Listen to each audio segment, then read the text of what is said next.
Hi and welcome to Everyday Vlogging with Rich Pasini. Today is January 2nd, 2019. Thank you for tuning in. I just want to start off by saying thank you to all the new subscribers who recently subscribed to my channel. It is greatly appreciated. I hope you like the content and I hope you keep coming back for more. Today I want to talk about the difference between vintage and antique. I think people always assimilate those to being one and the same at times. And I'm going to open up a window basically just to show you how to decipher that there.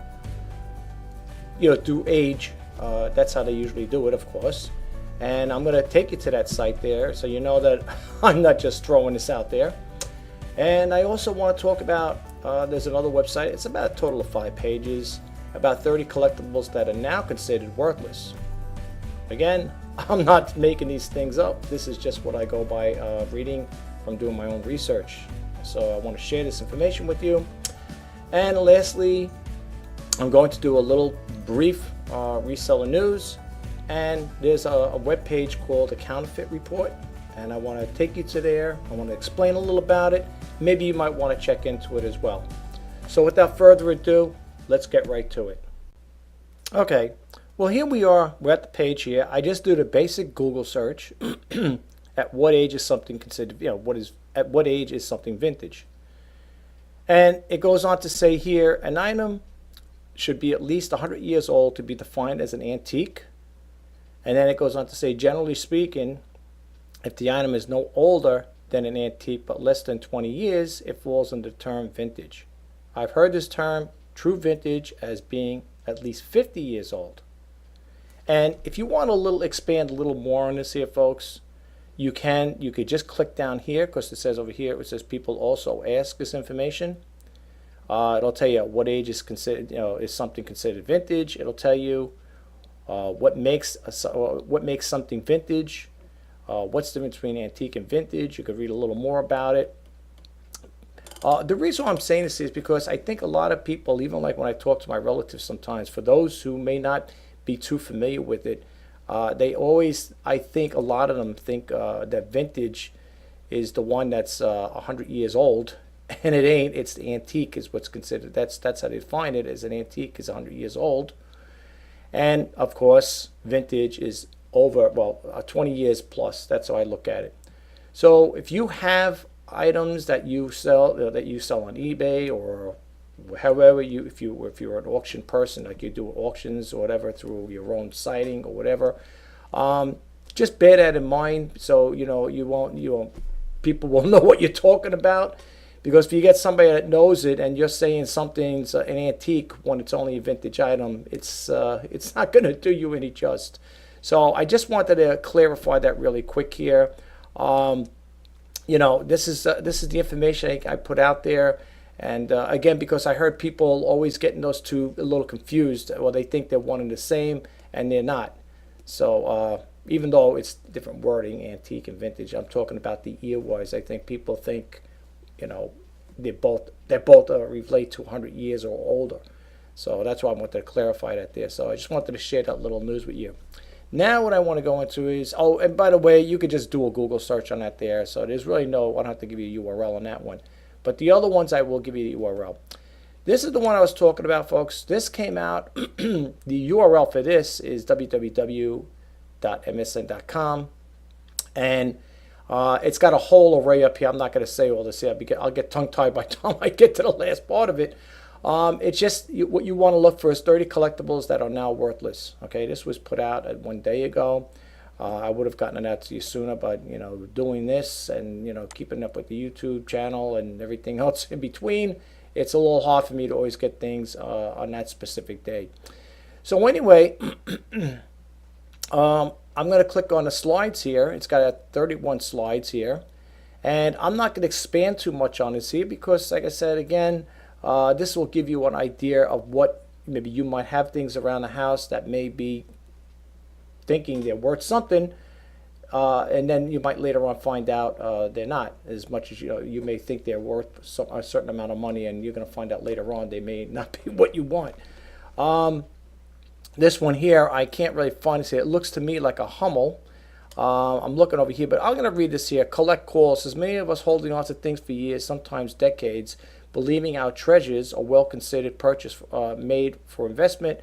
Collections methodically assembled or even family heirlooms will yield big rewards. Some take pride in place on the mantle. Others are stored away in boxes that crowd the basement or languish in the attic. Unfortunately, though, the goods we were sure would appreciate in value often turn out to be worth nothing, or at least not as much that we paid for them. And then it goes over here to say, click ahead if you want to go see it. And we're going to do that real quick.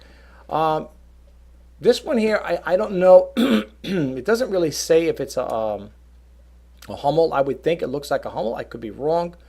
But let's go on and see what the rest they're talking about here. Okay, so that was the first slide. This is the second one. Vinyl records. Now, here's the thing. They say 30 collectibles that are now worthless. But here's one over here. It says over here for vinyl records, a $35,000 copy of freewheeling Bob Dylan or the Beatles' White Album. Some records may be worth something. But even with the vinyl having a renaissance, no longer neglected, albums from the junior high are likely to finance your next generation's college tuition. Okay, there's a little gray area with this here because I heard stories like that there in regards to vinyl records. There are some that you can make some money with it, but a lot of them, like I said, I had some old Elvis Presley records. I had the Elvis Presley, what was it, the 25th anniversary edition? It was the one, it was like in a silver packet, it was a silver, came like a silver box, whatever. It had, I think, a total, 8 or 10 records in there, something along that line. And to be honest with you, when I bought it back in the day, I paid, I think, $50 for it, and I ended up selling it on eBay for, I think, I don't know, $10, $11. I didn't get much money for it. And I thought that would surely bring me more money, but it didn't. So, there's a little gray area. Even though, we're going to look at this together, where they're saying the 30 collectibles that are now worthless, that may be in some cases. In some cases, that could also turn out to be a little, it could be a gray area there as far as that part goes. But let's move along here, and let's see what else they're referring to here. Okay, stamps. Now, stamps, I never really dealt with. I collect them myself. I don't put any up for sale because I do like to hold on to them. I don't have. They're all loose. They're in like a plastic sandwich bag there, so to speak. I don't have a loose leaf here, whatever, where I could paste them up. I just never got into it. I collect them, but I don't really go into it as far as that part goes. In the past, there was a stamp. I don't know if it was on an airplane, and it was printed. I think if I could find it, I would like to put that out there. I don't think I can. I don't know. It was printed, I think, upside down or something, and it brought a lot of money in. It was a rare stamp. I don't know if it was something that was printed from the U.S. Postal Service, that it was a mistake on their part, or whatever it was. All I remember, I think it was something to do with an airplane, a biplane. I don't know if it was the two wings plane. I don't know if it was that or something else, but I remember reading about it, and it brought a substantial amount of money in there. Whoever the person who collected it was always worth that much money. So to put it that way. As far as stamps wise, I don't really collect them. But then again, you got to go on eBay or Amazon and do your own research. What people are saying may be worthless may be worth something. So you really can't always go with that. But the reason I bring it to your attention is just to see. To enlighten you, maybe you might have stuff like this or thinking of selling it, you might think twice about it. But as I always say, if you are going to, put stuff on eBay or Amazon, do your research before you list the item. Make sure you do it and double it, double do it, whatever you research, because you don't want to just throw something up there and, you spend decent money depending on what you're putting on it, how you're going to, list it. You want to waste money, even though it's a 35 cents thing or whatever, try to keep your costs down and do your research on it, But let's move right along here. Now, the wheat pennies. I remember hearing the stories back in the day. My father, God rest his soul, mother say, hold on to these pennies. One day they're going to be worth money. But again, here we go again, It says over here with the wheat pennies, every so often, a new rare coin, perhaps a recently discovered misstep, but a U.S. mint gets people emptying their pockets in search of a jackpot find. Good luck with that. More in common is collecting as wheat pennies, also known as wheatbacks or wheat cents, based on hearing that they are worth more than the face value. That just means that they are worth more than a cent, from 3 to 4 cents to a few dollars at most. So it would take a lot to make a seller rich. Okay. I think I might have a couple of these laying around. I don't plan on selling them. I'm holding on to them. For what reason, I don't know. You know, you get them sometimes when you go to the food stores or whatever, and people, you know, they just, you know, they give it to you because they don't think nothing of it, you know. But I heard that once before that there's not really much money in these type of, you know, this type of coin here. So let's move right along here. Beanie Babies. Okay. Now, Beanie Babies, I had some, I put some up, I had some older ones, and they really didn't really bring too much money for me. Have to honestly say, I didn't do any research as far as like, you know, seeing what the most expensive Beanie Baby ever sold, but I don't think there's too much of a demand for them. I think the eBay is glutted with them. People are getting them and they're putting them up there left and right. So I don't know. They're saying, just to look over here, I'm just you know gonna read a little over here. It says the complete set was seeking a starting bid of just $15 with no takers. Okay, so you know when I go to thrift stores, I see a whole bunch of these things on shelves like that. Other sellers that are in this business they just pass them by. They don't even bother looking at them. You know, they're hanging up there on the shelves, or you know, placed on the shelves, or hanging up in these little plastic bags. And there you can see they get the tie on there, the tie Beanie Babies. There's not really much of a market for them unless you have something that's really, you know, like out of the ordinary with that there. It's a real rare Beanie Baby that maybe someone might be willing to pay you money. And even then, you don't know how much you're going to make on it. But, you know, you do your research. I mean, if you might have these laying around the house, so you might want to check into it, you know.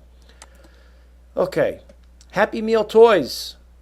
Okay, McDonald's been selling Happy Meal toys since the late 1970s. Now, I had a whole bunch of Happy Meal toys, and to be honest with you, I sold the whole lot, maybe, I don't know, I think it was like 15 of them. I got for the whole thing, brand new in bags. Different, you know, there were like different eras, like, you know, from the late 90s up to the 2000, whatever. I only got like $9.99 for them. And I was lucky I got that. But, hey, something's better than nothing, I always say. So just keep that in mind, all right? Let's keep moving along. Well, brown furniture. Okay, well, first off, I wouldn't sell anything this big here. If I did, it would have to go. Someone's going to have to pick it up with a truck, of course. Brown furniture is a catch-all term in the antiques trade for the sturdy dark wood war horses, such as cabinets and sideboards, dining tables or bedroom sets. Museum quality work by noted crafters and designers and historic importance commands the price of one that might hope. But everyday home furnishings from the late 19th century into the early 20th centuries have taken a hit on aesthetic and monetary fronts. Today, Art Deco and mid-century modern pieces are in demand. A walk through many antique consignment shop will find old brown pieces relegated to the back or basement with the price tags to match. You know, do you guys? I don't know if you guys ever watch Antique Roadshow. You know, again, even though they're saying certain things might be worthless, now they don't put prices on here, as you notice, right? If you ever want to get an idea of what old furniture could sell for, you may be one of those people that may have it, but if you ever get a chance, it's a PBS show, and it's called Antique Roadshow. And you check it out if you get the time. It's about an hour-long show. I don't know the dates when they come on. You could just do a Google search on it. And you could even probably do a Google search and type in Antique Roadshow. Antique Roadshow, brown furniture, or what's it worth, or whatever on that there. And you'll probably see them talking about those things there. Some people had old furniture, and they brought it in there. Now, you know, again, these are people that probably had an idea of what was what they had. So that's probably why they brought it there. I'm not saying if you have something that you think might be worth. Again, do your research before you even make an attempt to do something like that, and see what they have to offer. I don't know all the brands and the names of furniture, but there are certain ones I watched on the Antique Roadshow that were worth a lot of money. I mean, a lot. I can't give you, I'm not going to throw numbers out there, figures, but they were worth a lot of money, folks. Some people had some real good antique, furniture. So if you ever get a chance and you want to learn a little about it, if you could check out that show, the Antique Roadshow. I don't know the times and the dates when they play it, but you got to really check it out, especially if you're in this line of work or you're thinking about getting into it. Maybe you might be a person that sells, this. You might be, maybe you got an old piece of furniture you might be looking to sell, and you might want to check it out. But I always say, and I can't express it enough, when it comes to things like this, folks, research, and do it. Do it as much as you have to, but you don't want to be taken either. You know what I'm saying? So. Just know your grounds and where you stand, because you're going to probably get people, if you are putting something like this up for sale, and somebody may know about it. You might not know about the furniture. If you just put it up there, say, I just throw it up there, and I'll take whatever I can. You may have something worth money. So just do your research before you do anything, take any steps here. Let's move right along here. Comic books. I did a video maybe a couple last week or whatever, or maybe a few days back. I don't remember that part, but I did about comic books. I brought them in. I think you've seen a video. If you people who followed me or subscribed to my YouTube channel, seen I did a video on that there. In regards to the comic books I have, folks, I don't know. I'm still debating on it there. I might just call up a comic dealer and see if I could just unload the whole lot, because first of all, there are a lot of them that are not worth too much money. I looked on eBay. I was doing my own research. I picked up, I fished through a couple of them, some Batman, some Superman. And again, it's like, everybody and their aunts and uncles are selling these things. And, it goes on to say here, let's read this really quick here. With the comic books, it says, unless you dug into a stash of comics, uncovered ultra rare issues from the earliest days of Superman, Batman, or even a classic Marvel heroes, you're likely holding on to a pile of childhood memories and nothing more. As baby boomers age, they are paring down and trying to cash in, and the market for comics is glutted. Condition, as with so many collectibles, is the key too. A random check price guides on online marketplaces might prove an eye-opening, to say at least. Again, check it out for yourself. I mean, there are, I don't know, I'm not sure which category it was. I was looking something up and had like so many thousands of hits on. I said, this is insane. So in regards with that pile that you see me do, that other time I did in the video, I don't know, folks, if I'm going to probably put some on. I think I only put, out of that pile I had, I think I only put 2 comics up there. The Dark Knight, I think it was, and what's the other one? I can't remember the other one. I forget offhand. I don't know. Anyway, I only got 2 up. But that's something you might want to look into. As far as comic books, not my game. Okay, costume jewelry. This is another issue I have. I had my daughters giving me a lot of costume jewelry. I'm trying to sell it, unload it. Some of it's pretty good condition. Sometimes I understand that some people they'll buy costume jewelry in lots, whatever, and they usually break it down. They make other things with it. I've been trying to sell the stuff I have there on eBay, and I ain't getting no takers whatsoever. Not even an interest or an inquiry. And what are you going to do? Costume jewelry, like it says over here, the costume jewelry market is driven by trends of pop culture. One season long necklaces for the layering are in, and next is the disco era chokers. Some collectors bypass anything that isn't signed. Design is stamped with their name or logo on the reverse. So iconic pieces are noted from noted designers and manufacturers: Vintage, Miriam Haskell, Kenneth J, Lane Weiss, Eisenberg, and others command top dollar. Maybe you might have stuff like this here laying around, and then it goes over here, filled up at $5, $10. Yeah, it says the $5 or $10 tables at flea markets. Okay, again, I can't unload what I have. This is something you might want to think about. It's something to look into. All right, model train sets. Lionel Collectors Club of America.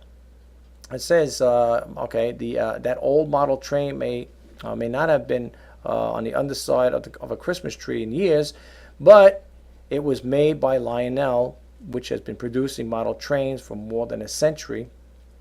So it's tempting to think it's valuable. Many of the trains made in the early years, right up to the present, have kept their value, and some are highly valued by collectors. All right, they got the Lionel Collectors Club of America, and you can read a little more about this here. I put trains up. I had a Lionel a long time ago. I sold it again. It was all metal too. I'm surprised. I thought I was going to get a nice buck for it. I didn't really get much money on it, to be honest with you. I don't know.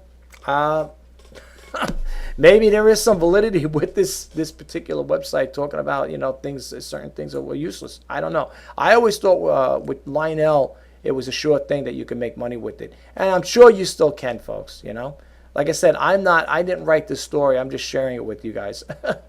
Okay, let's move right along. Serving platters. All right, this is another one. I don't want to expand too much on it. All right, you could check this out. I gave you the URL, but you're not going to type. I told you where it's coming from. It's msn.com. But the story you're looking for is the 30 collectibles that are now worthless. Okay, let's keep moving right along here. Children's books. I'm in trying to sell some children's books. Can't get rid of them for beans. It goes over here to say some parents will pay anything to share their favorite childhood book with their own children.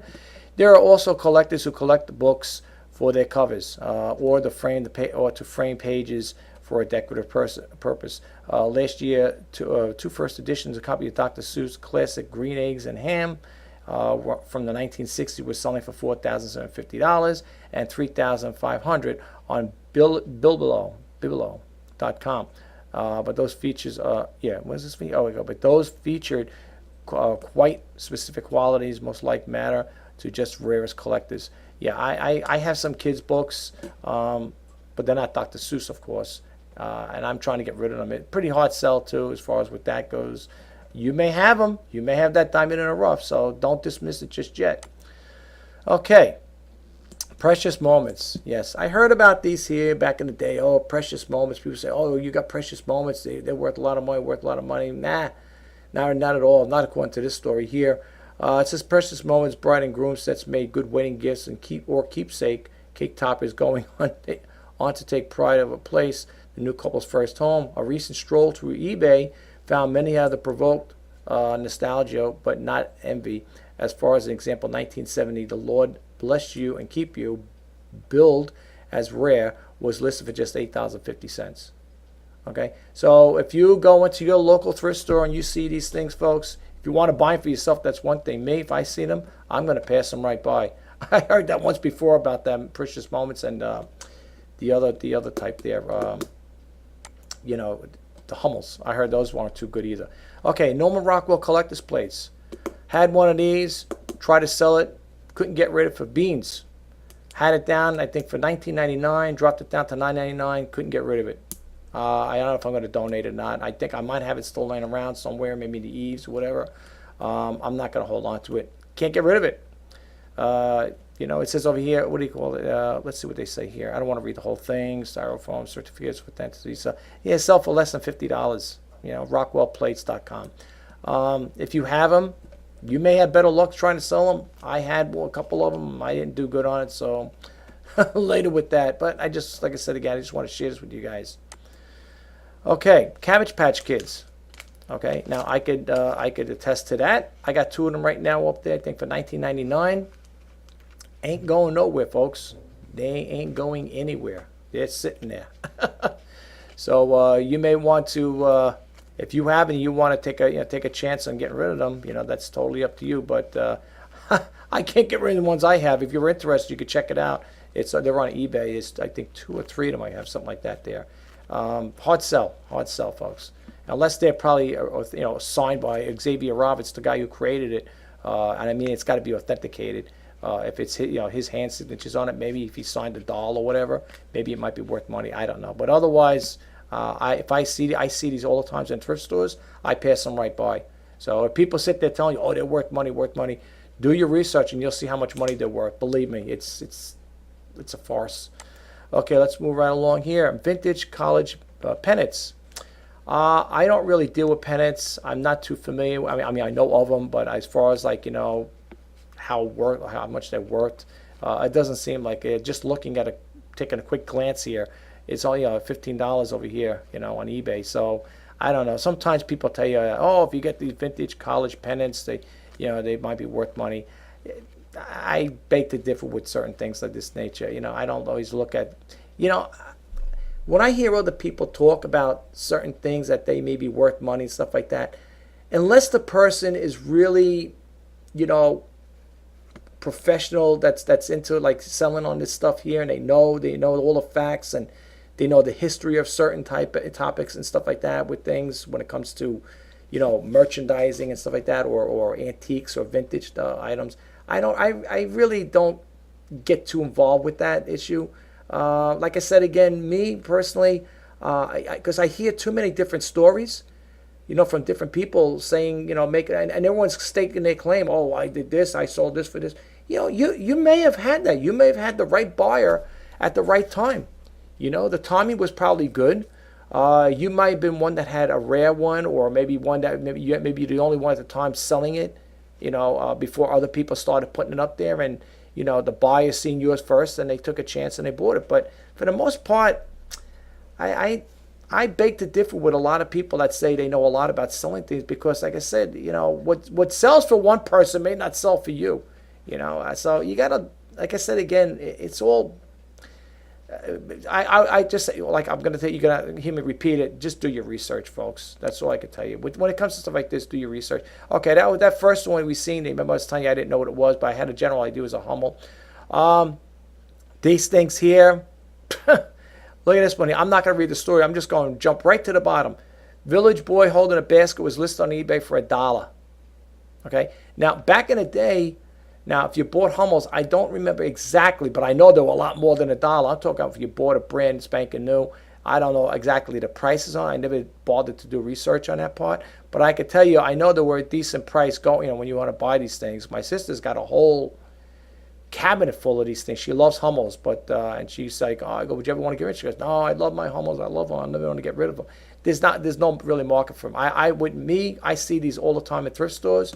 I pass them right up, folks. I passed them right up. Hot Wheels.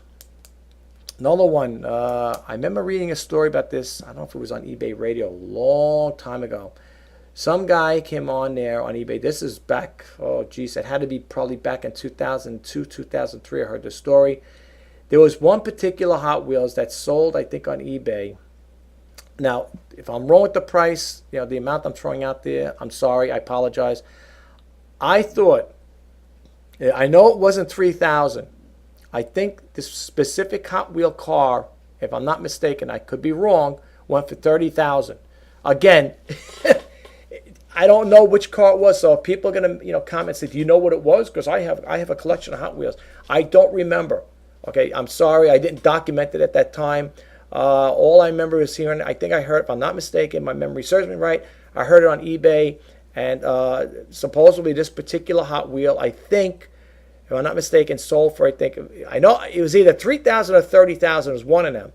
And I don't know the make, what kind of car it was. I don't know if it was a Chevy or Corvette. I don't remember which one it was. But that one there, that particular car, Hot Wheels, was rare. And now, again, you hear all these big numbers out there. Did it actually sell? I don't know. I never really researched it because I was just starting to get more involved with eBay at the time. I was pretty much busy listening more to the show than to actually, back then I wasn't taking notes, so to speak. So I was just listening as I went along just to get a feel of it. But Hot Wheels, again, I see Hot Wheels in the thrift stores. They put them in the bags. They hang them up in the thrift stores there. And you can go fishing through them. You may get a person, like I said again, that may find, that may want a particular item, and they may, give you a few bucks for it. I don't know. I really don't know. But that's something to look into. Barbie dolls. I had something like this, folks, to be honest with you. Brand new in a box. I got $9.99 for it. That was it. $9.99. Okay. This one says over here, Donna Karen Bloomingdale's limited edition doll could be had before $22 online this month. Whatever. I guess that's what they're talking about for the month. Mine I didn't get, and mine was brand new. Okay, I only got $9.99 for it. I had it $19.99, and I kept dropping the price down. I was dropping by a couple of dollars here and there, $14.99, $15, what, like $13.99, and finally went to $9.99. That's all I basically got for it. So no Barbie dolls for me. Okay, here's another autographed sports memorabilia. This is a tricky category. There's some authenticated signatures that will trade for a price of a new car or a house. True. If you want to see something like that there, again, if you watch Antique Roadshow, somebody had brought one of those signed baseballs in there, and it was appraised at thousands of dollars. I think it was handed down to a story. I can't remember the story very vaguely. It was given to the guy. His father had given it to him when he was a young kid, had it signed, and he passed it on to his son. His son took it, I believe, to the Antique Roadshow, got it appraised. It was worth thousands of dollars. I don't remember who signed it, but all I remember was on Antique Roadshow. That's what I said, folks. If you are into antiques or into old nostalgic things of this nature, sports memorabilia, or whatever, or vintage furniture, you got to check the show out. And if you are really interested in getting into this here, do like now I do. Take notes. Keep a pad with you and a pen, and as you're watching the show, just write down these things. This way you'll have an idea. If you do go to a thrift store or an antique shop or whatever, and you're looking for specific items, at least you'll have an idea, or put it on your iPhone, or your cell phone. If you got this specific information that you've been looking for, doesn't hurt. It can't hurt. It can only help. But I don't have any sports memorabilia as far as like signed autographed baseball. I don't have that. Okay, here we got baseball cards from the 1980s and 1990s. If I'm not mistaken, there was one that was sold recently. I don't remember which baseball card. I think it was, unless it was a basketball player. I know there was a sports card, baseball. I don't know if it was a baseball card, well, sports card, let's put it that way. I don't know if it was a basketball card or whatever it was. It sold for thousands of dollars. I don't remember which one. Okay. Again, this is kind of like a funny thing with that, because you may have a rare card that might have been handed down for you from the grandparents or whatever, or maybe a relative had given you them back in the day when they had it. It could be worth money. Even though the topic says 30 items that could be are now worthless, again, take it for what it's worth, because what another person may think is worthless may be valuable to somebody else. So you take it for what it's worth. Okay, I don't have any baseball cards.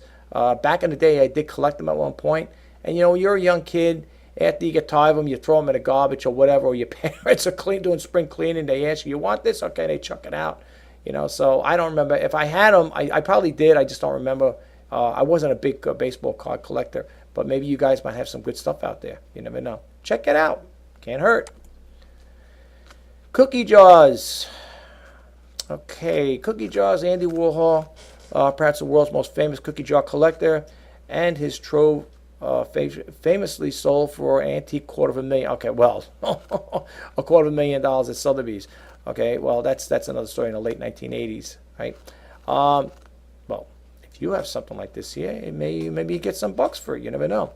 Then it goes over here to local flea market, is well under $50 on eBay. So again, people hear big numbers, and right away they'll go out and start searching and buying again. When you're going for pottery or a type of ceramic type of thing, always look at the bottom. For those who are new, look at the bottom, see what kind of markings there are in there. That's another way to tell too, if it's made in Japan or if it's got some kind of serial number on it or something. You might want to check that out as well. I don't have any things like this, not cookie jars anyway.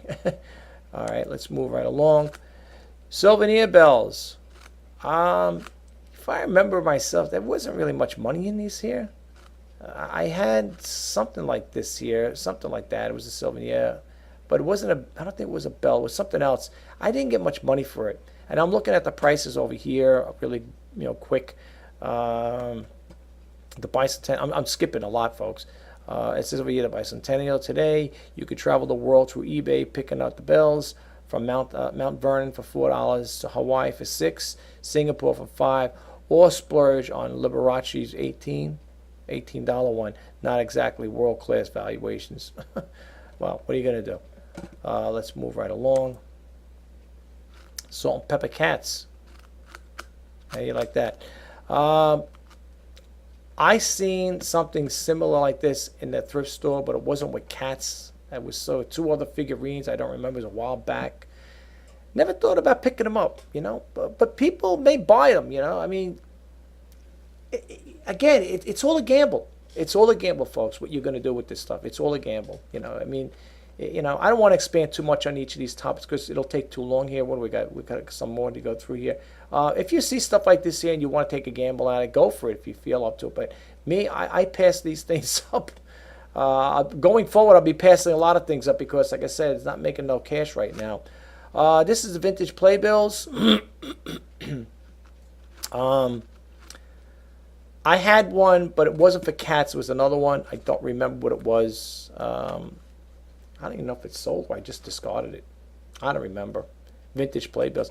I don't know. They said over here, I'm looking over here. I'm skipping by a lot of stuff. It says a 1964 Playbill for Funny Girl featuring Barbara Streisand was going for upward for $350. Now it could be sold. Can now be had for around $10.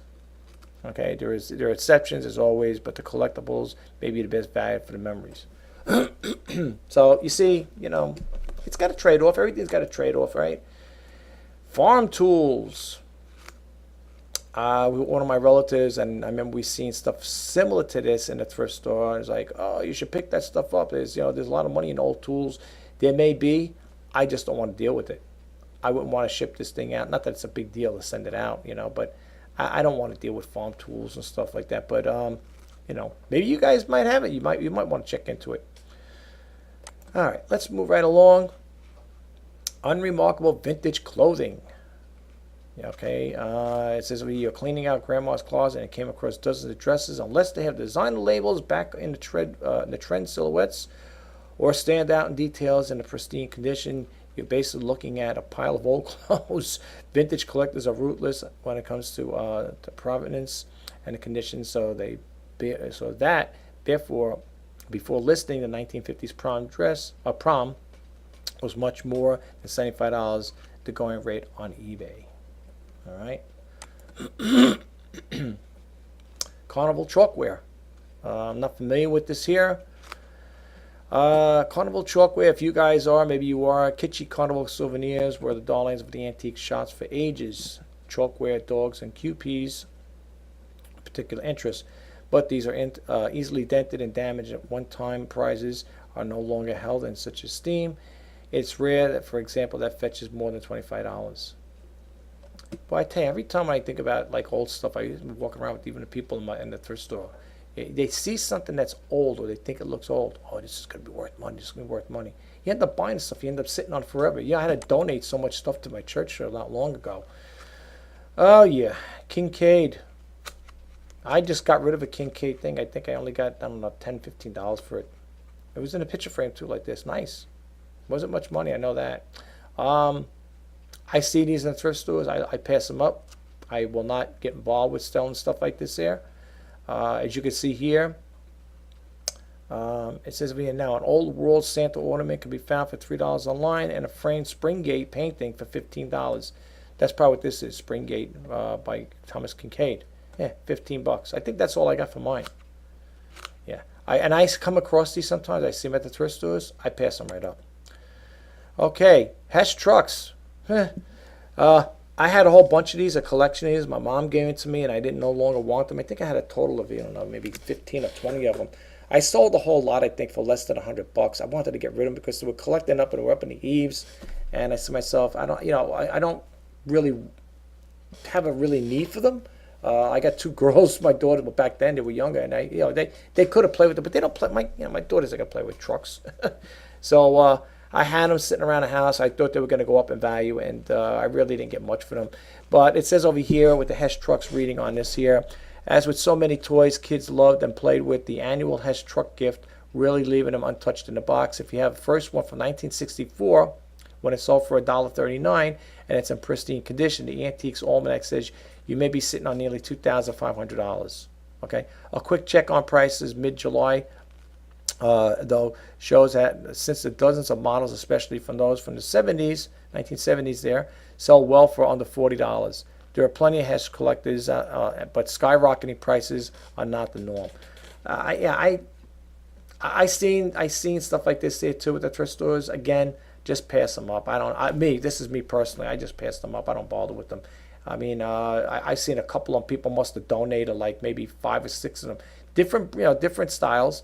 But I just passed them up, and the thrift stores are selling them for like top dollar. This selling for like $20, and you pick them and say, what? $20? And the thing's an older one, and you look it up on eBay, and it's only selling for like a few dollars or whatever. It's ridiculous. It really is. And lastly, let's see what the last one is. The 31. Longaberger Baskets. Not familiar with that. It says the classic handcrafted baskets by Longaberger for years.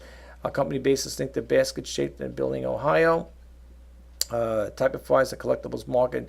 They surged in the 1990s on the secondary market, but have been static since. With the company shut down in May, who knows? Collector's price may soon surge. Who knows?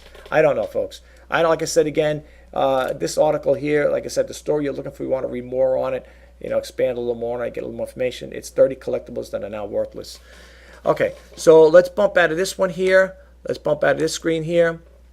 Just do a little basic news here, and then we're going to go to the last one, and we are going to close this video out. This one here came out, for those who knew, I do not read the whole thing verbatim. I will expand a little on it, give you the URL, and tell you the company where I got it from, and the rest is up to you if you want to pick up where I left off. This is from tamebay.com. The URL is www.tamebay.com. And it goes on to say here, wishing you a prosperous new year. This story came out today by Chris Dawson, January 2nd, 2019. Got to get used to that, 2019. In 2019, and today is the first day back to work for many with Christmas and New Year bank holidays out of the way, and a clear run for the next holidays at Easter. If you're in Scotland, then enjoy the extra 2nd January bank holiday off. And then it goes on to say here, like I said, I'm not going to read this whole thing here. Tamebay events for the new year in Q1 2019. Tamebay at his marketplace webinar will be the 23rd of January. Overseas marketplace webinar the 15th of January. The delivery conference the 26th of February. Retail Without Borders the 14th of March. And the e-commerce cup June 13th. Okay, these are the new ones that are coming up. If you want to, expand a little on this information here, you want to read a little more, the URL. That's going to be the next one coming up. Same company. Amazon versus eBay. Why Amazon is winning the marketplace battle. Jeez, I wonder why. This came out today, January 2nd, 2019. Amazon and eBay both attract millions of UK shoppers every day, and each has both fans and detractors. It says over here, stepping out of my shoes as a Tamebay writer for the moment and thinking as a consumer, I am firmly in the Amazon camp. Here's why. Convenience is a barometer of successful trading body, whether it is delivered via fast shipping, vast volume of the product offering, or technological innovations. Being convenient means remaining relevant to your shopper. Okay. This one here goes on to say a little more over here. I'm looking at this because that's the last one I want to talk about. It says, why Amazon and eBay are introducing new initiatives to tackle fake reviews and spread of counterfeit products is in a bid to deliver extra convenience. I'm a customer. Consider other conveniences factors that persuade me to push the purchase button. Okay. You can read the rest of this story, folks. Okay, I'm not going to go more into it here because it is a little more to read. I'm not going to read the replies. You guys could check that out. The story you're looking for, first of all, the URL is the same one, www.tamebay.com. And the story you're looking for is Amazon versus eBay, why Amazon is winning the marketplace battle. Okay, now, with that said, last one. This one here is the Counterfeit Report. Let me give it. This is for the newbies now, the new subscribers. The URL is www.thecounterfeitreport.com. Okay. Now, check before you buy. Use our free search and check product before you buy over here. Right. It's easy and it's free. You type in a product here. Now, what I like about this here, it says this is updated, no doubt, on a daily basis, I believe. Where are the fakes found? 61% are found on eBay, 13% are found on Amazon, 5% on Alibaba and AliExpress, 4% on Facebook, 1% at Walmart, and all other websites is 9%, and at retail stores is 3%. Then it says click the website to see the fakes. All right, now recent counterfeit products alert. Prada Infusion. Now, if you click this on here, folks, it'll give you a counterfeit product alert. It says over here, how to identify product infusion. Okay, with fragrances. It says tradition, innovation, fuse, and a dreamlike ideal are the products. Prada's Infusion the Iris. Okay, the new fragrance for the modern woman. Prada's exceptional quality ingredients evoke the classic ambience of a luxurious Italian voyage. From the clean freshness of Florentine Iris Perdilla to the warm, subtle glow of Sicilian Mandarin, savor for the flavor or floral citrus revenue of the scent's unique and elusive essence. Counterfeit products have saturated the internet, and Prada fragrances are now no exception. Counterfeit fragrances are often listed on eBay and Amazon as 100% authentic or genuine, and sold to unsuspecting buyers. Folks, be careful when it comes to buying stuff out there. That's all I can tell you. If you come to the site here, you could buy, like I said, you get authentic product, infusion, whatever. Buy it right now. You can buy it now. All right, they'll give you a hyperlink to this here. They give you a store locator. If you want to report, did you buy or see a fake Prada infusion, whatever it's going to be, you can report a fake. Okay. If you go to the home page, it'll give you the most recent counterfeit products. Okay. Excuse me, folks. Here's a Cisco Think transceiver models, a Boker AFD knives. These are the most recent ones. There's more. Of course, if you click here, you can see more over here. And it goes in here, and they're pretty. They must be pretty popular because it says that we're in the news: ABC News, Daily News, NBC News, Business Insider, Wall Street Journal, Fox News, Morning Star, Police, whatever. They've been around. Okay, you could sort by the newest, popular, most viewed, and oldest. Okay, if you go with the newest, it's going to bring up here some more. Okay, MGA Entertainment, LOL Surprise Dolls, to report a fake or whatever. Again, if you want to read up on it, you could just click on View the Counterfeit Alert, and it'll tell you about what it's all about, what's going on here. Okay. Again, if you want, it says fakes reported by our users. Again, it says over here Amazon two reports, eBay 16, and it gives you the dates here, last updated. Okay. Now, here's the thing. When it comes to how to decipher or how to identify a fake product. Now, this example here, well, it's actually not an example, it's a real thing here. It says, can you identify a real counterfeit LOL surprise doll? Okay. Counterfeits have been found to have dangerous chemicals. Always buy from authorized retailers. Okay. Now, it's got the real over here. It's real. When in doubt, check out the manufacturer's website, authenticate models and the colors, or compare with an authorized retailer. Don't risk your health or injury buying a fake. So now it shows you here, and then it shows you fake. Okay. Make sure I got the right thing here. Counterfeits are very good at creating deceptive products to fool you and take your money. Okay. Counterfeiting is a criminal enterprise that supports organized crime and terrorists and puts consumers at risk. Before you do anything, folks, if you are thinking about getting anything, I just typed in here, let's say Gucci handbag or Gucci watches. All right, I'll leave it at that there. You do the free search, okay? It's gonna come up.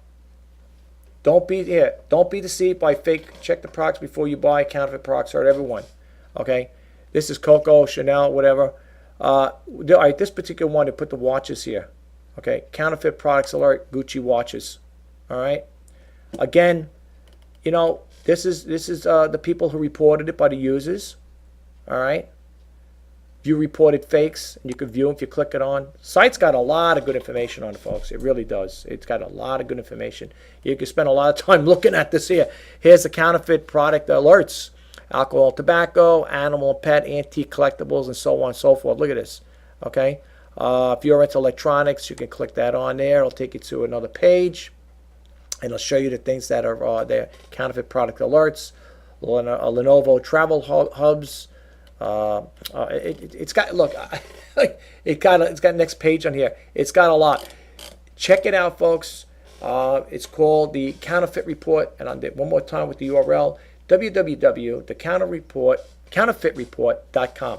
I'm going to bump out of here, and I'm just going to close out this site. And I just want to say to everybody who's been following me on this YouTube channel, I hope this information helps you as well as the new subscribers. If you got anything out of it, please, leave a comment below. If you liked it, if you like this video or you like any of my other videos, you check them all out. Well, not all of them. We would check them all out, but no. But if you checked out the other ones I had produced, whatever, or created, please, comment on them. Also, if you like this particular video, in regards to you thought it was helpful to you or you got a takeaway from it, please let me know. You can drop a comment below. And mostly, please subscribe, like, comment, and share. And if you want to be updated as to when I put out new videos, folks, please hit that subscribe button. And every time I put out new videos, you will be updated as to what, when I'm posting them. Again, I hope you liked the video. I hope you liked my YouTube channel. My name is Rich Pasini, and you're watching Everyday Vlogging with Rich Pasini. Thank you again. Until next time, bye-bye now.